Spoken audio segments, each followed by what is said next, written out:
Hey everyone, Miss Moore here. Today we're going to be talking about the real number system. The real number system is just the way we classify numbers. So, when I say real numbers, all I'm talking about are all numbers. And I use a capital R to show that. So, real numbers can be broken into two different categories. They're either irrational or they're rational. So, the first one that we are going to take a look at are irrational numbers. Irrational numbers are decimals that never end and have no repeating pattern. So think of those mumbo-jumbo numbers that are just kind of messy and have no rhyme or reason. We're going to use a capital I for irrational, and I have a couple of examples for you. So the first example is pi. We know that pi represents 3.14 ... It goes on forever. Another example would be the square root of a non-perfect square like 2. When two numbers don't multiply together to give you that number, it's really messy, and the decimal place will go on forever and ever. So here's another example of just a really long decimal. You'll notice I added 3 decimal places at the end. That shows me that it goes on forever. Now, rational numbers are all fractions and decimals that end or have a pattern. So any fraction, any decimal. So rational numbers, I'm actually going to use the letter Q to show rational number. And some examples of rational numbers would be 1/3, negative 0.67. It could also be the square root of a perfect square. So in this case, 16, the square root is 4. And 9 is also an example. Think about it, 9 is a fraction, it's 9/1. So the next type could be an integer. We use z to show integer, and these are just positive or negative numbers. You'll notice I did a ... at the beginning there. That means it goes on forever in both directions. Then we have whole numbers. Whole numbers can be shown with a capital W. You'll notice that I start with a 0. No negative numbers, it starts with 0. And then it goes up forever and ever. And these are just numbers, counting numbers, regular numbers. They don't have a decimal place and they don't have fractions. Then we have natural numbers. Natural numbers can be shown with a capital N.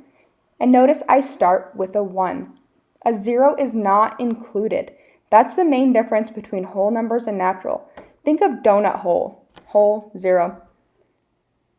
Oops, sorry about that. So it's really important to understand that when I'm classifying rational numbers, I can classify integer and a whole number and a natural number if there are no decimals and if there are no fractions. These 3 types of numbers are just simply counting numbers. Again, the only difference, integers are negative or positive, whole numbers are only positive but to have that 0. So my job here is going to be to classify these. So I'm first going to say, okay, is it irrational or rational? If I say irrational, I have to stop. They can only be labeled as irrational, nothing else. Now, if you make the decision that a number is actually rational, then that's okay, but you have to determine if you can classify it more than just rational. Is it an integer, whole number, or natural number? And you're going to do that by asking yourself if it has a decimal or a fraction. Because remember, that's the main difference between just irrational and the other 3 types of numbers. So, if you say yes, you are going to classify it as a rational number and nothing else. You are going to stop.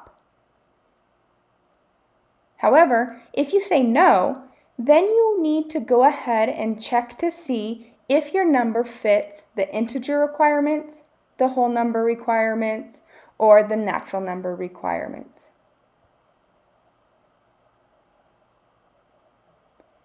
So let's go ahead and take a look at these examples. Now, please remember that you did this in 8th grade. You know how to classify numbers, so this is really just a review. So let's look at the number 30. I'm going to say that it is a rational number. Now, is it an integer? Yeah, it is. It's a nice number. Is it a whole number? Sure is. It's a counting number, and it's natural. Awesome, pretty easy. So let's go ahead and go on to negative 11. Just because it's negative doesn't make it irrational. That's a common mistake. It's definitely rational.